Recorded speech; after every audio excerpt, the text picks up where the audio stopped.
संसद में आज वक्फ एक्ट संशोधन बिल पेश नहीं होगा। सरकार के सूत्रों से बड़ा दावा, इसी हफ्ते पहले राज्यसभा में पेश होगा बिल। विरोध में उतरा all India Muslim personal law board, कहा किसी भी हाल में मंजूर नहीं होगा बदलाव। बिल के जरिए कही जा रही महिलाओं की भागीदारी बढ़ाने की बात कही जा रही है। मुस्लिम महिलाओं को समान अधिकार देने के पक्ष में है केंद्र सरकार। हर बोर्ड और काउंसिल में होंगी 2 महिलाओं की सदस्यता। वक्फ बोर्ड संशोधन बिल पर बोले पूर्व केंद्रीय मंत्री मुख्तार अब्बास नकवी, कहा समावेशी सुधार पर सांप्रदायिक वार जायज नहीं है, वक्फ सिस्टम में सुधार की दरकार है। असदुद्दीन ओवैसी का बयान, बोले केंद्र सरकार मुसलमानों से वक्फ बोर्ड की प्रॉपर्टी छीनना चाहती है। बीजेपी हमेशा से रही है वक्फ बोर्ड के खिलाफ। दिल्ली में छात्रों की जान से खिलवाड़ कर चलाए जा रहे कोचिंग संस्थानों के मामले पर सुप्रीम कोर्ट ने लिया स्वतः संज्ञान। केंद्र और दिल्ली सरकार को जारी किया गया है नोटिस। फायर सेफ्टी रूल्स के पालन से जुड़े हाई कोर्ट के एक आदेश के खिलाफ कोचिंग फेडरेशन सुप्रीम कोर्ट पहुंचा था। सुप्रीम कोर्ट से दिल्ली सरकार को बड़ा झटका। सुप्रीम कोर्ट ने कहा एमसीडी में पार्षद मनोनीत करने का अधिकार एलजी के पास है, दिल्ली सरकार की सहमति जरूरी नहीं। बीजेपी डेलीगेशन ने हाईकमान को सौंपी अयोध्या रेप कांड से जुड़ी हुई रिपोर्ट। 4 पन्नों की रिपोर्ट में लोकल पुलिस पर सवाल, पीड़ित के लिए मुआवजा बढ़ाने की सिफारिश। बाबूराम निषाद संसद में उठाएंगे मुद्दा। अयोध्या रेप कांड को लेकर अखिलेश यादव ने यूपी सरकार पर साधा निशाना। चुनाव से पहले बीजेपी रच रही है साजिश, मुसलमानों के प्रति उनकी सोच अलोकतांत्रिक। आर्टिकल 370 हटाए जाने की सालगिरह पर बीजेपी कार्यकर्ताओं ने लोगों में लड्डू बांटकर जश्न मनाया। इस मौके पर पीएम मोदी के पुराने मित्र अशरफ ने उनकी 1992 की कश्मीर यात्रा को याद किया। जम्मू कश्मीर से अनुच्छेद 370 हटाए जाने के 5 साल पूरा होने पर पीडीपी ने किया विरोध प्रदर्शन। आज के दिन को कहा काला दिवस। विरोध में पठानकोट हाईवे को जाम करने की कोशिश। बिहार के जहानाबाद में भारी बारिश का कहर। फल्गु नदी के तेज बहाव से सड़क टूटी। सड़क पर गड्ढे की वजह से आवागमन बाधित हुआ। अभी भी जारी है सड़क का कटाव। वायनाड में भूस्खलन प्रभावित क्षेत्रों में सर्च ऑपरेशन आज भी जारी। अब तक 387 लोगों की हो चुकी है मौत, 180 लापता। मलबे में अब भी कई लोगों के दबे होने की आशंका। अब तक 221 शव बरामद। वायनाड जिला प्रशासन ने भूस्खलन में जान गंवाने वाले अज्ञात शवों का करवाया सामूहिक अंतिम संस्कार। मलबे से अब तक बरामद हो चुके हैं सैकड़ों पार्थिव शरीर।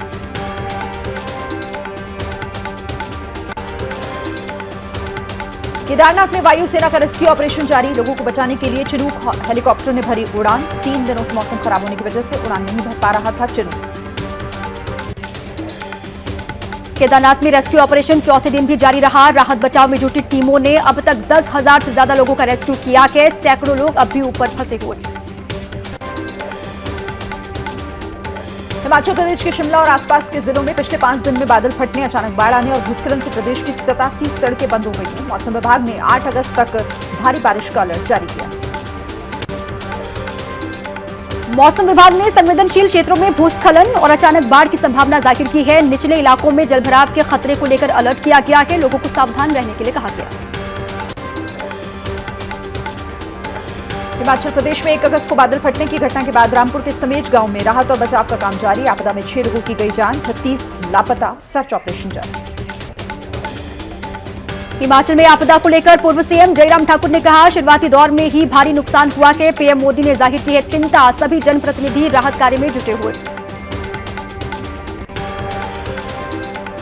हिमाचल प्रदेश में भयंकर तबाही के बाद शुरू हुए पुनर्निर्माण कार्य। कुल्लू मनाली हाईवे यातायात के लिए एक तरफा खोला गया। 1 अगस्त को बादल फटने से बह गया था हाईवे का कुछ हिस्सा। लाहौल स्पीति में जाहलमा नाले में बाढ़ आ गई है। चंद्रभागा नदी में जलस्तर बढ़ने से जोबरंग पुल डूबा। चंद्रभागा नदी ने रौद्र अवतार दिखाया। किसानों के खेत फसलों को भारी नुकसान हुआ। महाराष्ट्र के लोनावला में बारिश का कहर। एकवीर मंदिर की सीढ़ियों पर झरने की तरह बह रहा है पानी। श्रद्धालुओं की बढ़ी मुसीबत। कार्ला किले को पानी के तेज बहाव से नुकसान हुआ। महाराष्ट्र के नासिक में भारी बारिश से तबाही। खतरे के निशान से ऊपर बह रही है गोदावरी नदी। गंगापुर बांध से 8,000 क्यूसेक पानी छोड़ा गया है। बाढ़ जैसे हालात बने। पुणे के एकता नगर में पानी भरने से मुश्किल हुए हालात। एनडीआरएफ एसडीआरएफ के साथ सेना के जवानों ने संभाला मोर्चा। इलाके में फंसे लोगों को रेस्क्यू कर सुरक्षित स्थानों पर भेजा गया। महाराष्ट्र के पुणे में मुठा नदी में उफान, करीब 45,000 क्यूसेक पानी मुठा नदी में छोड़ा गया। कई इमारतों में घुसा पानी, एनडीआरएफ और सेना तैनात। मध्य प्रदेश की राजधानी भोपाल में मूसलाधार बारिश की वजह से बिगड़े हालात, कई इलाकों में भरा पानी, पेड़ भी गिरे, 20 परिवारों को रेस्क्यू किया गया। एमपी के कटनी में पिछले 48 घंटों से हो रही जबरदस्त बारिश से नदी नाले उफान पर हैं। 24 घंटे में 152.5 मिलीमीटर बारिश ने तोड़ा 8 साल का रिकॉर्ड। प्रशासन ने जारी किया है हेल्पलाइन नंबर। एमपी के कटनी में सड़कें बनी तालाब, शहर के निचले इलाकों में भरा पानी। एसडीआरएफ के जवान बचाव कार्य में जुटे, लोगों को जलभराव वाले स्थान से दूर रहने के निर्देश। मध्य प्रदेश के मंदसौर में बारिश का कहर दिखाई दिया। तेज बहाव के बीच फंसे युवक को एनडीआरएफ की टीम ने कड़ी मशक्कत के बाद बाहर निकाला। एमपी के मंडला में बारिश से बढ़ी मुश्किलें, नर्मदा नदी के पास घाटों पर ना जाने की अपील, घाट पर बने मंदिर भी पानी में डूब गए। प्रशासन ने जारी किया हाई अलर्ट। राजस्थान के बूंदी में भारी बारिश के बाद बाढ़ जैसे हालात बने। नवल सागर झील ओवरफ्लो होने से कई इलाके पानी में डूबे, मंदिरों में भी घुसा पानी। महाराष्ट्र के सीएम एकनाथ शिंदे का दिल्ली दौरा रद्द, आज पीएम मोदी से करने वाले थे मुलाकात। बाढ़ प्रभावित इलाकों का जायजा लेने पुणे जाएंगे शिंदे। शेयर बाजार में भारी गिरावट, सेंसेक्स करीब 2400 गिरा, निफ्टी भी 750 अंक नीचे। अमेरिकी शेयर बाजार के संकट का दिख रहा है असर। हिमाचल प्रदेश के लाहौल स्पीति के पट्टन घाटी में फटा बादल, उदयपुर से तिंदी की ओर जाने वाले पुल पर भरा मलबा, पुल हुआ क्षतिग्रस्त, लोगों को आवाजाही में भारी दिक्कत। गंगोत्री हाईवे पर नेताला के पास उत्तरकाशी से गंगोत्री की ओर जा रही कार मलबे में फंसी, गाड़ी को निकालने के प्रयास जारी। महाराष्ट्र चुनाव को लेकर हलचल तेज, 20 अगस्त को महाविकास अघाड़ी की होगी बैठक। राहुल गांधी, खड़गे, उद्धव ठाकरे मीटिंग में होंगे शामिल, सीटों के तालमेल पर होगी चर्चा। जम्मू कश्मीर विधानसभा चुनाव की तैयारी में जुटी बीजेपी, मैनिफेस्टो मीटिंग में कई अहम मुद्दों पर चर्चा, लोगों की राय लेकर बनाया जाएगा घोषणा पत्र। झारखंड के पूर्व मंत्री और बीजेपी के कभी दिग्गज रहे सरयू राय जेडीयू में शामिल हुए, जेडीयू कार्यकारी अध्यक्ष संजय कुमार झा ने जानकारी दी। हिंदुस्तान आवाम मोर्चा के प्रमुख और केंद्रीय मंत्री जीतन राम मांझी का ऐलान, कहा बिहार और झारखंड विधानसभा चुनाव में पार्टी उतारेगी उम्मीदवार। सीएम योगी का आज गोंडा दौरा, गोंडा, बलरामपुर, श्रावस्ती और बहराइच के जनप्रतिनिधियों के साथ बैठक करेंगे, बाढ़ पीड़ितों को बांटेंगे राहत सामग्री। स्कूल भर्ती घोटाले से जुड़े मामले में ईडी ने टीएमसी विधायक जीवन कृष्ण साहू को जारी किया है समन, आज हो सकती है पूछताछ। साहू को पिछले साल सीबीआई ने गिरफ्तार किया था।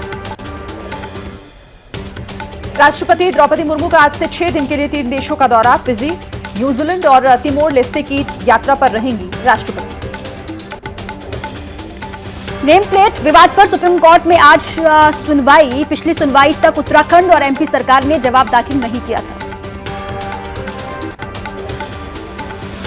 दिल्ली के पूर्व डिप्टी सीएम मनीष सिसोदिया की जमानत याचिका को आज सुनेगा सुप्रीम कोर्ट। सिसोदिया ने लंबे समय से जेल में बंद होने का दिया है हवाला। आगरा की जामा मस्जिद का एएसआई से सर्वे करवाने की मांग वाली याचिका पर इलाहाबाद हाईकोर्ट में आज होने वाली है सुनवाई। सीढ़ियों के नीचे मूर्तियों के होने का किया है दावा। बिहार की कानून व्यवस्था पर एक बार फिर उठे सवाल, गोपालगंज में घर से बुलाकर छात्र की चाकू गोदकर हत्या कर दी गई, ऑफिसर कॉलोनी के पास मिला शव, सड़क जाम कर लोगों ने विरोध किया, 3 लोग हिरासत में। विस्फोट के 5 महीने बाद गिरफ्तार 2 आतंकियों को लेकर बेंगलुरु के रामेश्वरम कैफे पहुंची एनआईए की टीम, कड़ी सुरक्षा के बीच कैफे का निरीक्षण किया गया। इसी साल 1 मार्च को कैफे में धमाका हुआ था। सावन के तीसरे सोमवार पर काशी विश्वनाथ मंदिर में दर्शन के लिए उमड़ी श्रद्धालुओं की भारी भीड़, श्रद्धालुओं पर की गई पुष्प वर्षा। दिल्ली के ओल्ड राजेंद्र नगर में कोचिंग सेंटर हादसे को 1 सप्ताह हुआ पूरा, छात्रों ने निकाला कैंडल मार्च, मृतक छात्रों को दी गई श्रद्धांजलि, जिम्मेदार लोगों के खिलाफ कार्रवाई की मांग। दिल्ली के सिविल लाइंस के खैबर पास क्षेत्र में जिला प्रशासन का तोड़फोड़ अभियान जारी, नोटिस की मियाद खत्म होने के बाद एक्शन, कई लोगों के आशियानों पर चला बुलडोजर। यूपी के सहारनपुर में पैसेंजर ट्रेन के 2 से 3 डिब्बे पटरी से उतर गए, 2 डिब्बे लाइन से उतरकर दूसरी लाइन पर चले गए, किसी के हताहत होने की खबर नहीं, मामले की जांच में जुटे अधिकारी। दिल्ली के रोहिणी में एक लड़के ने अपने घर की दीवारों पर पाकिस्तान जिंदाबाद जैसे नारे लिखे हैं, संदिग्ध लड़के से जांच एजेंसियों की पूछताछ जारी है, ये शख्स मुस्लिम समुदाय से नहीं है। यूपी के बरेली में एक ईसाई मिशनरी पर धर्म परिवर्तन करवाने का आरोप। हिंदूवादी संगठनों की शिकायत के बाद पुलिस ने आरोपी पादरी को पकड़ा। मुंबई के दहिसर इलाके में एक हाउसिंग सोसाइटी की मीटिंग में मारपीट की तस्वीर। सोसाइटी के चेयरमैन पर एक मेंबर का दांत से काटकर उसके अंगूठे के 2 टुकड़े करने का आरोप है। सावन के तीसरे सोमवार पर महाकाल की तीसरी सवारी में डमरू बजाने वाला विशेष दल शामिल। शिप्रा के तट पर भस्म आरती की धुन पर 15 मिनट तक एक साथ 1000 डमरू बजाने का वर्ल्ड रिकॉर्ड। आज सावन का तीसरा सोमवार है। सुबह से शिवालयों में भक्तों की भारी भीड़ देखी जा रही है। बम बम के जयकारे लग रहे हैं। इस साल 22 जुलाई से शुरू हुए सावन का महीना 19 अगस्त को इसका समापन होगा। हरियाली अमावस्या पर ऐतिहासिक शंकराचार्य मंदिर में छड़ी मुबारक की पूजा अर्चना हुई। आज हरि पर्वत स्थित शारिका भवानी मंदिर के लिए प्रस्थान करेगी पवित्र छड़ी मुबारक। भारतीय हॉकी टीम ने ओलंपिक के सेमीफाइनल में जगह बना ली है। भारत ने पेनल्टी शूटआउट में ग्रेट ब्रिटेन को हरा दिया। भारत ने क्वार्टर फाइनल मैच 4-2 से जीता। भारतीय टीम की जीत के हीरो रहे गोलकीपर पीआर श्रीजेश, जिन्होंने पेनल्टी शूटआउट में 1 गोल रोका। श्रीजेश के मैच में कुल 9 गोल रोके और उन्हें अब लोग ग्रेट वॉल ऑफ इंडिया कह रहे हैं। हॉकी टीम के गोलकीपर श्रीजेश के घर में जीत पर जोरदार जश्न है। पत्नी अनिशिया बोली, कड़ी मेहनत के बाद भारतीय टीम को मिली जीत। श्रीजेश ने हमेशा की तरह अच्छा परफॉर्म किया। भारत की यह जीत बहुत बड़ी है क्योंकि 43 मिनट तक हॉकी टीम 10 खिलाड़ियों के साथ ही खेली। मैच शुरू होने के बाद 17वें मिनट में रेफरी ने अमित रोहिदास को रेड कार्ड देकर बाहर कर दिया। ओलंपिक में भारतीय टीम के शानदार प्रदर्शन के बाद इंडियन हॉकी के प्रेसिडेंट दिलीप तिर्की बोले, ये एक ऐतिहासिक जीत है। ओलंपिक में भारतीय हॉकी टीम की क्वार्टर फाइनल में शानदार जीत के बाद वाराणसी में हॉकी खिलाड़ी ललित के घर जश्न का माहौल दिखाई दिया। बैडमिंटन के सिंगल्स सेमीफाइनल में लक्ष्य सेन हार गए। डेनमार्क के विक्टर ने लक्ष्य को मात दी। लक्ष्य सेन अब आज ब्रॉन्ज मेडल का मैच खेलेंगे। लक्ष्य की टक्कर मलेशिया के लीजी से होगी। लक्ष्य जीते तो वो मेंस बैडमिंटन में ओलंपिक मेडल जीतने वाले पहले भारतीय बन जाएंगे। Boxer Lovlina Borgohain quarter final में हार गई। लवलीना को चीन की ली कियान ने 4-1 से मात दी। लवलीना ने पिछले ओलंपिक में ब्रॉन्ज मेडल जीता था। टेनिस में सर्बिया के नोवाक जोकोविच ने गोल्ड मेडल पर कब्जा कर लिया। सबसे ज्यादा 24 ग्रैंड स्लैम जीत चुके जोकोविच का ये पहला ओलंपिक गोल्ड है। फाइनल में उन्होंने स्पेन के कार्लोस को हराया। पेरिस ओलंपिक में आज से रेसलिंग के मुकाबले शुरू होंगे। भारत की 5 महिला रेसलर अलग अलग कैटेगरी में चुनौती पेश कर रही हैं। वहीं पुरुषों में इस बार एक ही रेसलर है। दूसरे वनडे में श्रीलंका ने भारत को 32 रन से हरा दिया। श्रीलंका ने पहले बैटिंग करते हुए 240 रन बनाए थे। जवाब में टीम इंडिया 208 पर ऑल आउट।